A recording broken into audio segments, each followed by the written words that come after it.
Hi everyone, welcome to the Piano Keys. I'm so glad that you're here.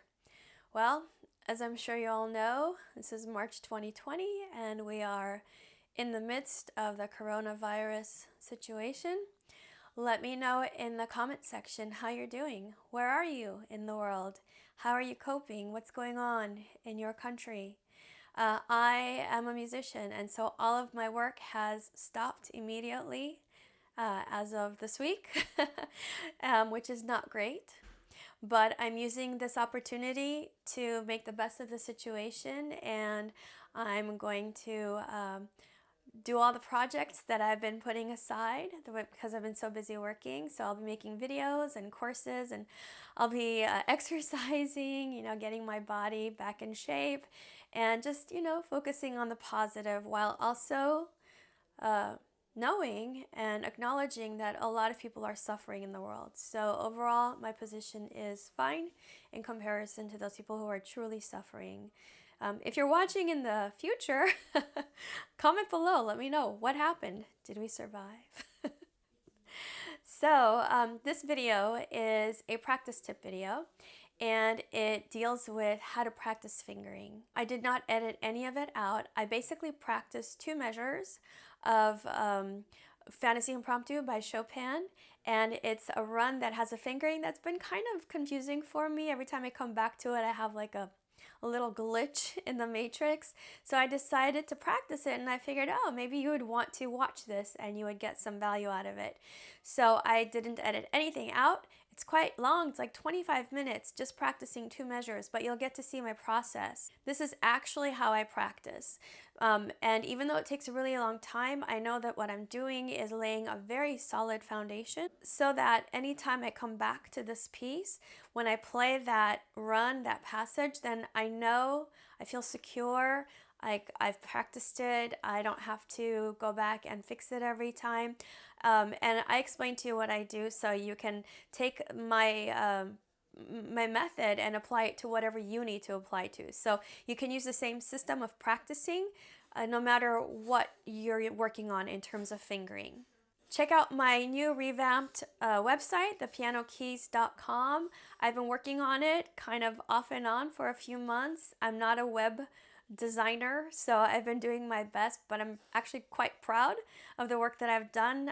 There you can find merchandise that's for sale, which if you buy it will really help me out, especially now, or courses. What else? Like all kinds of stuff, my sheet music. Also, if you would like to help out, you don't have to, but if you'd like to, there's a PayPal link beneath this video. So if you'd like to contribute to the expenses of running this YouTube channel, I'd really appreciate it. Also, if you like my videos, please click thumbs up, subscribe, comment, and share. This is the way that YouTube knows that the videos are valuable and will be promoted to other people as well, which will help me grow my channel and reach more people and so on. You know the deal. Find me on Instagram, The Piano Keys TPK, on Facebook, The Piano Keys, and on Facebook I also have a private group where we ask questions and give advice to each other. It's called Piano Practice Tips. It's a private group, so you do have to ask to join. I will probably let you in. Some people I don't let in because it's obviously a scam account. So if you're upfront and you're a legit person who's really interested in piano, chances are I'll let you in. All right, if you're ready to watch me practice for fingering, then keep watching. So the fingering that I've been struggling with is in the Fantaisie Impromptu, measure 7 and 8. So I'll play it for you one time, and then I'll tell you what part I've been having trouble remembering.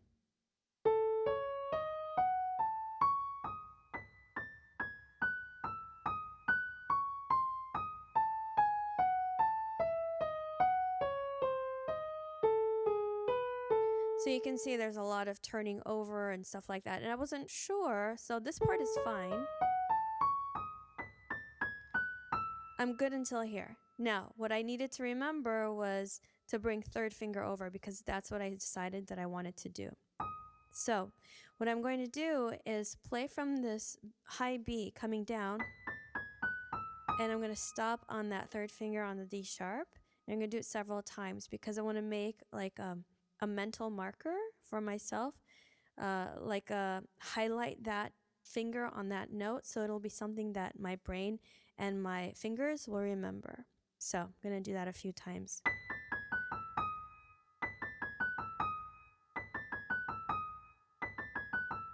All right, so I just want to say it would do very little good for me to keep playing this thing over and over, trying to remember the fingering. That's basically a waste of time, and I'm never going to feel sure about the fingering, and so why practice in a way that's not going to give me the best results in the shortest amount of time that I can devote to it? Because remember, when you practice, there's a point to it, right? You want to achieve something. So when you perform a piece, either for yourself or for an audience, nobody's going to care how long it took you to learn it. What matters is the result. So why not shorten the time of learning it? That's my goal with piano. So I'm going to play it again from this high B, and I'm going to stop on that D sharp with the third finger.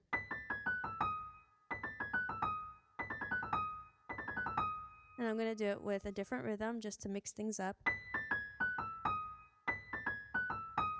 Then I'll switch that rhythm around. You see I'm doing, first I did long, short, long, short, long, short. Now I'm doing short, long, short, long. Now I'm going to do groups of 3. I'll do a group of 4 and then a group of 2. Sorry. There we go. So what's the point of doing all these different groups and rhythms? It's so that my brain can just, instead of identifying a certain rhythm to a certain fingering pattern, my brain will have to just understand, and my fingers will have to understand that this is the fingering pattern I want. No matter what else I do with it rhythmically, this is what I want to remember. So now I'm going to do 5 notes and then 1. 1, 2, 3, 4, 5, 1. Now I'll do the whole 6. I'll do 1 followed by 5. Doesn't really matter how you split it up. What matters is that you vary what you're doing, with the goal being to get that third finger on the D sharp. Now I'm going to do it with my eyes closed. You can't see this part, but I'm closing my eyes so that I can feel rather than see what this is like. Okay, so I feel like I have this D sharp. The next one that I find confusing when I'm playing it fast, let's see, which one is it? It's not confusing so much, but I just want to make sure that second finger lands on the C sharp. So I'm going to play it again, starting from that high B. There we go. That's the correct way. And then ending on C sharp this time, second finger. So I went forward by 2 notes from where I was playing before. Now I'm going to do short, long, short, long.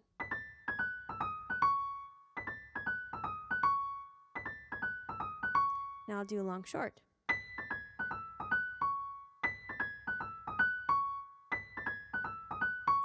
And just to mix it up, I'm going to do this rhythm with my eyes closed. You'll have to trust me on that one. My eyes are closed. Okay, let me do groups of 2. No, that was groups of 2. Let me do groups of 3. And then the last one will be group of 2. Do you see that I'm pausing in between the groups?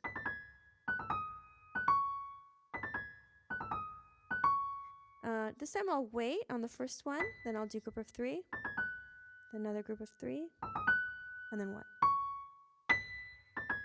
1. Now I'll do group of 4 and then whatever's left over. So I guess it'd be 3. 1, 2, 3, 4. 1, 2, 3, 4. Oh no, it's 8. Yeah, I know how to count. It's good. So 2 groups of 4. With my eyes closed. Okay, that feels pretty good. I'll put it together as one giant group. So now that I'm going past this third finger that I practiced, it doesn't feel confusing. And you'll find that, I have found it to be true, that when I practice a particular thing that's troubling, if I practice it and then move beyond it to the next thing, that first troubling spot kind of seems to work itself out if I've practiced it well enough. It's no longer a trouble spot, at least not in this practice session. It might be later on. So it's like your brain says, okay, I've figured that out. Now it's time for the next challenge. And then the first one doesn't seem like a challenge anymore. I hope that makes sense. I'm going to go super slow. And then a little bit faster.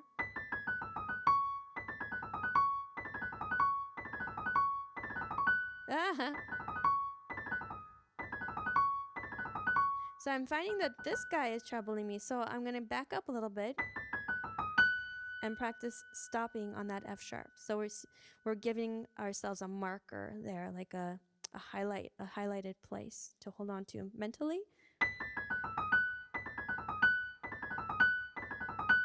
Long, short. Short, long, short, long. With eyes closed. 1, 2, 3, and then 1, 2, 3, and then whatever's left over. Groups of 3, but I'm going to start with a long note. Group of 4, and then 3. So that feels pretty good. I'm going to add that other note that I practiced. This guy. So you see, I went back and corrected something that I didn't think was going to be an issue, but it turned out to be an issue. So it's okay to back up a little bit and work on stuff. That feels pretty good. So let me play from here, and then I'll stop in the next spot that I find insecure, okay? It's going to be this one. This fourth finger on D sharp. I can tell because I had to kind of stop as I was playing mentally and just kind of figure out what I was doing there. So that's going to be my next stopping point. That one. That one. So I'll do long, short. Long, short, long, short, long, short, long, short, long, short. Okay? Then I'll switch it around. Short, long, short, long. A lot of people have more trouble with the short, long, short, long. So if you have more trouble with a particular thing, it doesn't mean you should avoid it. It just means that you need more time spent on it.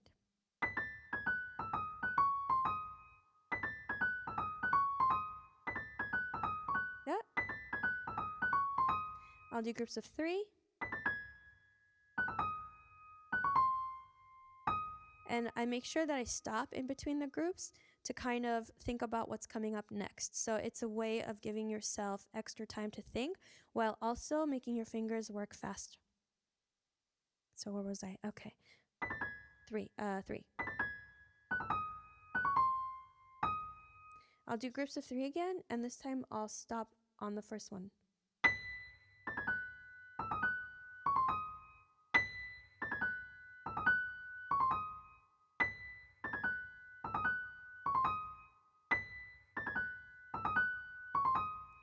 I'll do groups of 4.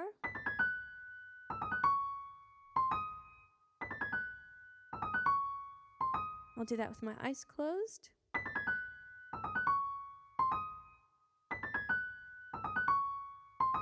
Let's try groups of 5.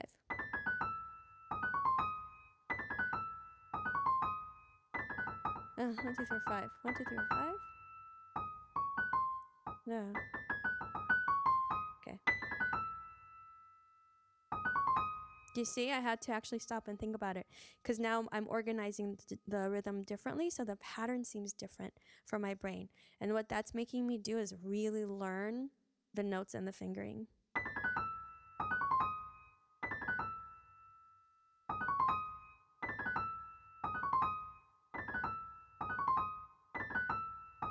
I'm finding that one challenging, so I'm going to do it again. By the way, I never say the word hard, like something is hard. People ask me, what's the hardest piece you played? I never think about it in those terms. I think about it like, is it challenging? Is it exciting? Does it make me grow as a musician? But it's never hard. Because there's no point to calling something hard.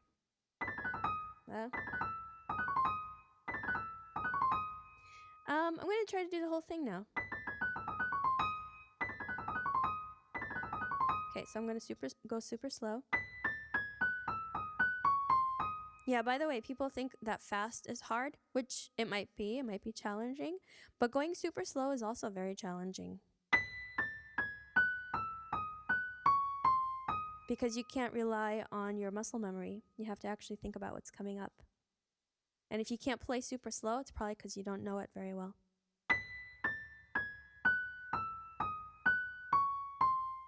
Now I'm going to speed up little by little.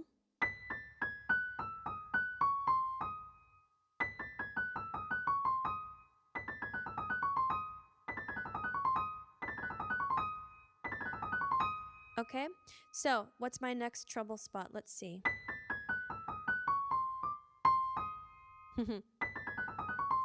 Then this one. And this is the same D sharp as I played up here, right? Just down an octave. So I'm going to remind myself, hey, self, this is the same thing you just did. So let's see if I can stop on this D sharp.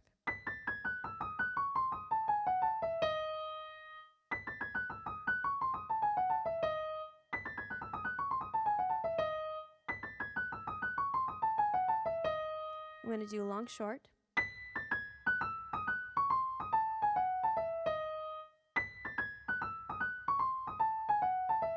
I'll do short long.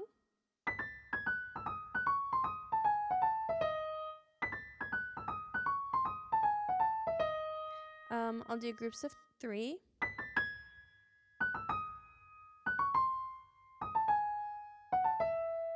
I'll do that again.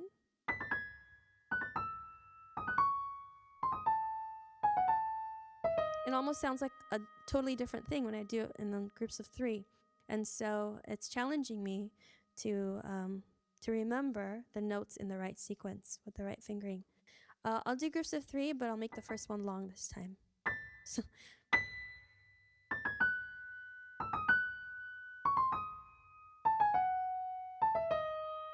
that felt really good. I'm going to do it again. And I forgot what comes next. Isn't that funny? There we go.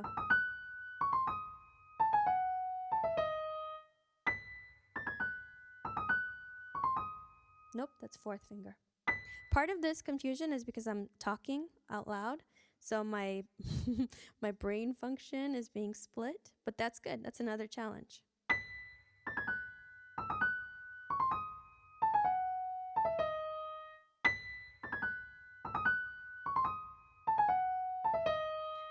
Let's do groups of 4. Okay, 1, 2, 3, 4.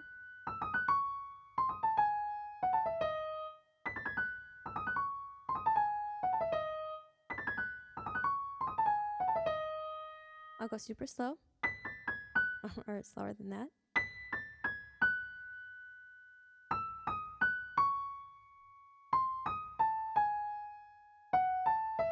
So you can see this is kind of a challenging passage because not only the fingering, but it kind of turns around on itself. So it goes down and then goes up for one note and comes back down, up for one note.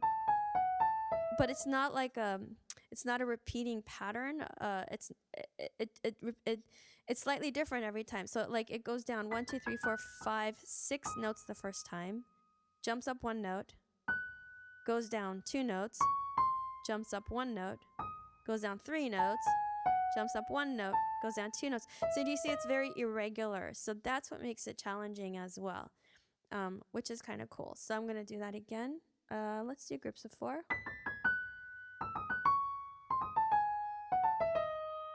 Okay, I'm going to do groups of 5. 1, 2, 3, 4, 5. 1, 2, 3, 4, 5. 1, 2, 3, 4, 5.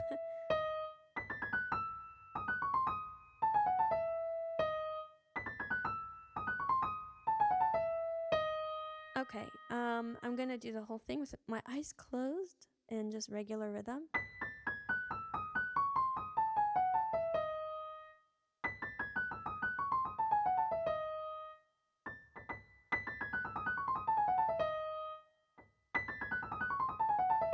my eyes are closed this whole time. That's a B. That feels really good. So I'm gonna play that, and now I'm gonna look at the music and see where I would need to practice on the next spot. I think here, the same as I did up there. Yeah, there. I know up here I had to go back and redo this F sharp. I'm wondering if I should stop there. I'm gonna go ahead and stop here instead of the C sharp. I did this wrong. Ha, I got the wrong finger. It's okay to make mistakes. Took me a really long time to be able to say that. But it's okay to make mistakes. Nope. That's the one.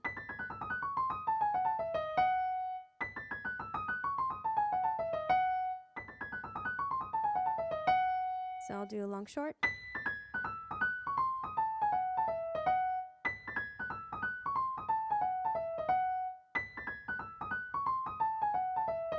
I'm getting a little confused because sometimes that fourth finger comes after third finger.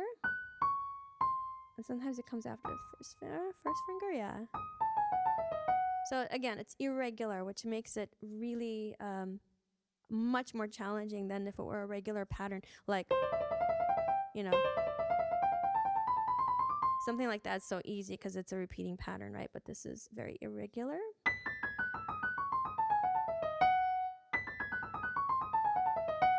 Long, short.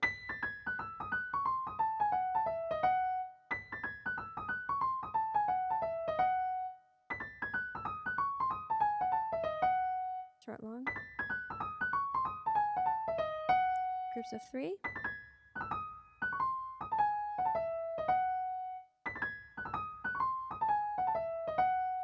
Groups of 3 with the first one long.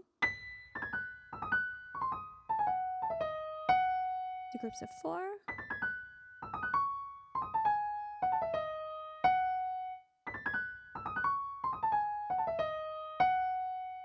Groups of 5.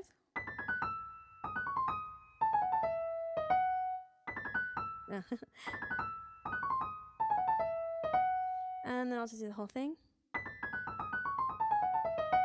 And I'm going to do that with my eyes closed.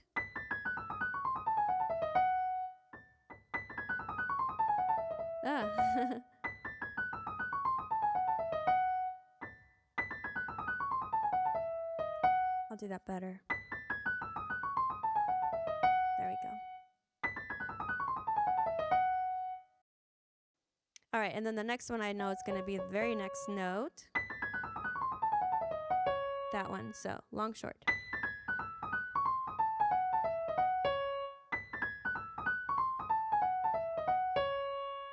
Short, long.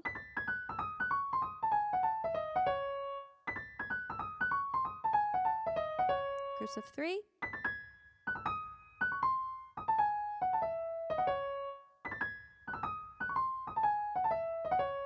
Groups of 3 with the first one long.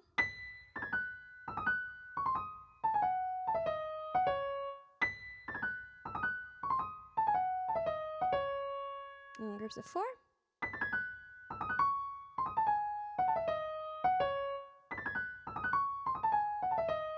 See how I did that one fast just to test myself and it felt really good.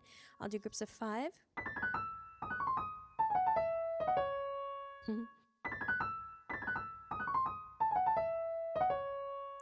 I'll just do the whole thing with my eyes closed this time.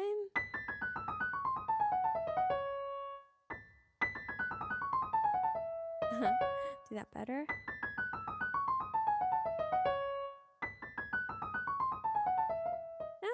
Slower.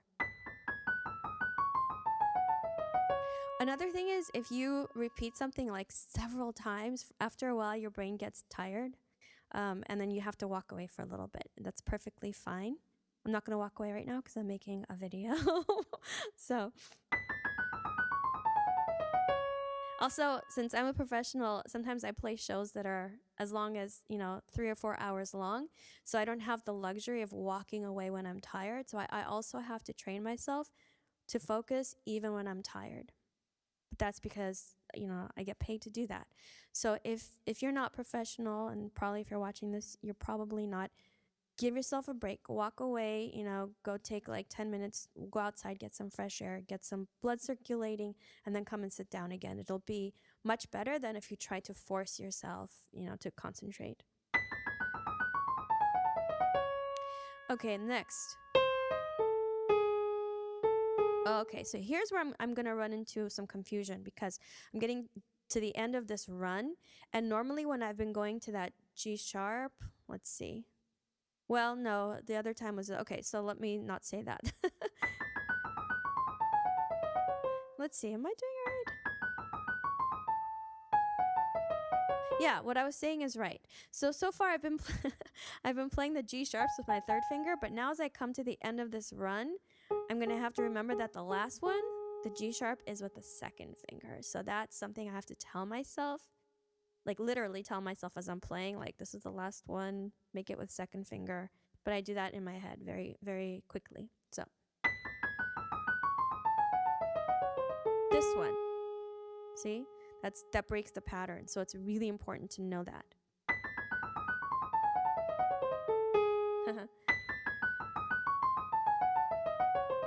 That's the guy that I have to remember.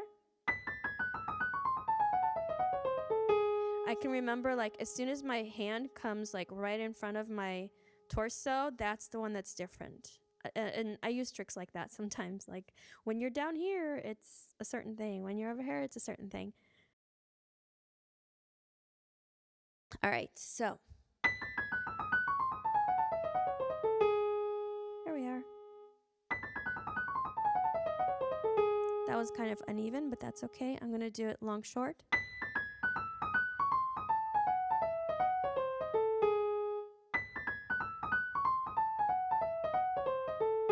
So I want to point out that now all those places that I practiced are not really challenging for me, at least in this practice session. If I come back tomorrow, I will probably have to review it some more. That's just how it is. Now I'm going to do a short, long. I'll do groups of 3.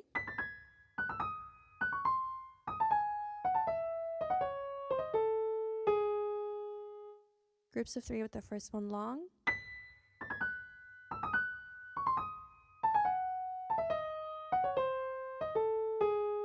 Do that again.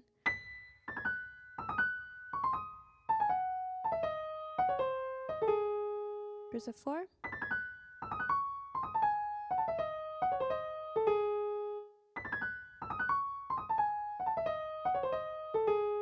Five. Do that again. For 5. 1, 2, 3, 4, 5. So you see, I had to stop in between the groups a little longer to figure out what the next 5 would sound like.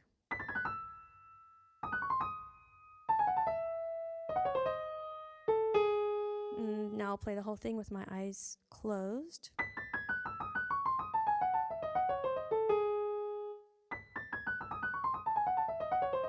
Ah, I did that wrong. There it is. So right around here, I reminded myself the next one is going to be second finger on G sharp. And even though my eyes are closed, I know that it's right in front of me. And plus I know what G sharp sounds like. But if I didn't know what G sharp sounded like, I could remind myself that it's right in front of me, that it's second finger. So eyes are still closed. There we are. Okay, and then just to finish it off, that's easy. So I'll play the whole passage. That actually feels really good. So I'm going to do it with my eyes closed. And I feel like I know it pretty well. I might have to practice it again tomorrow or the next day. But I have laid a really solid foundation for knowing this fingering. And chances are, if I practice like this for a few more days, I'll have it so solid that I'll never need to worry about not knowing the fingering or the notes for this passage. What'd you think? Let me know in the comment section, do you have more questions about fingering? Did this help you? I need the feedback because that helps me figure out what more I can do on this channel to help the most number of people. Keep practicing, have fun, take care of yourselves, stay safe and healthy, and I will see you soon. Bye.